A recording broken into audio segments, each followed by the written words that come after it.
నిరీక్షణ న్యూస్కు స్వాగతం. నేను మీ మ్యాజిక్ రాజా.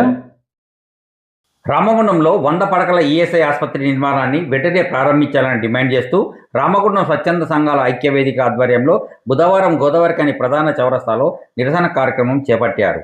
వేదిక గౌరవాధ్యక్షుడు మధ్యల దినేష్, ఉపాధ్యక్షురాలు గోలివాడ చంద్రకళ మాట్లాడుతూ 2018లో కేంద్రం అనుమతి ఇచ్చిన స్థల సమస్యతో ప్రాజెక్టు ఆలస్యమైందని, 2025లో రాష్ట్ర ప్రభుత్వం స్థలానికి ఆమోదం తెలిపినా జిల్లా యంత్రాంగం చర్యలు చేపట్టలేదని ఆగ్రహం వ్యక్తం చేశారు.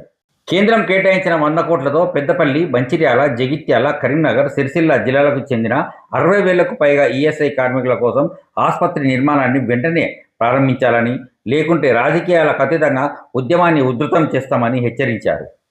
ఇంకా ఈ కార్యక్రమంలో కాంట్రాక్ట్ కార్మిక సంఘ నాయకులు ఎంఏ గౌస్, వై లెనిన్, ఐక్యవేదిక సభ్యులు కంకటి రవి, బిల్ల శ్రీదేవి, సరిత, లక్ష్మి, కొండు రమాదేవి, కె సుశీల, ఇమ్మడి శారద, మేకల శోభ, మండల శ్రీనివాస్, నజీర్, వికాస్ తదితరులు పాల్గొన్నారు.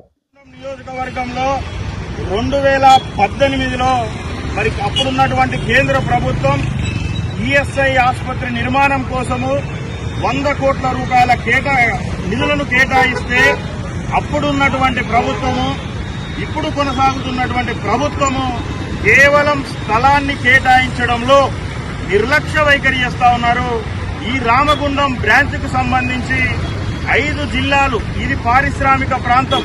ఈ ప్రాంతంతో పాటు 5 జిల్లాలు కరీంనగర్, సిరిసిల్ల, జగిత్యాల, దీనికి సంబంధించినటువంటి ఉమ్మడి జిల్లాల్లో ఉన్నటువంటి అసంఘటిత కార్మికులు సుమారు 60 నుంచి 70 వేలకు పైగా కార్మికులు పనిచేస్తా ఉన్నారు. వివిధ ప్రైవేట్ సంస్థల్లో పనిచేస్తా ఉన్నారు.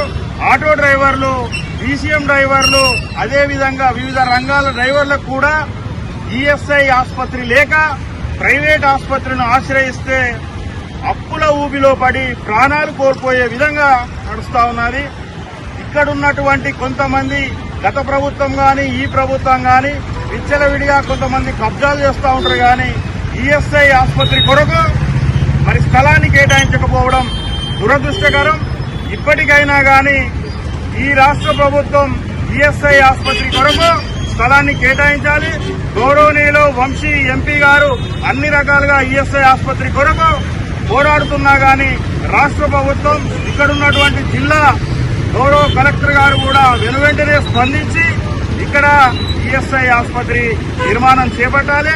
అసంఘటిత కార్మికులకు వారి ప్రాణాలకు భద్రత కల్పించే విధంగా త్వరితగతంగా చేయాలి. ఇక్కడ రాజకీయ పార్టీలకు అతీతంగా స్వచ్ఛంద సంఘాలు ఆధ్వర్యంలో ఈరోజు చేస్తా ఉన్నాం. రాజకీయ పార్టీలను అదేవిధంగా అసంఘటిత కార్మికులందరినీ కూడా కలుపుకొని మరి ఈఎస్ఐ ఆసుపత్రి నిర్మాణం చేయకపోతే పెద్ద ఎత్తున అందరినీ కలుపుకొని ఉద్యమం చేస్తామని సందర్భంగా తెలియజేస్తాం. మన నిరీక్షణ న్యూస్ను వాచ్ చేయండి, లైక్ చేయండి, సబ్స్క్రైబ్ చేయండి, మీ మిత్రులకు షేర్ చేయండి.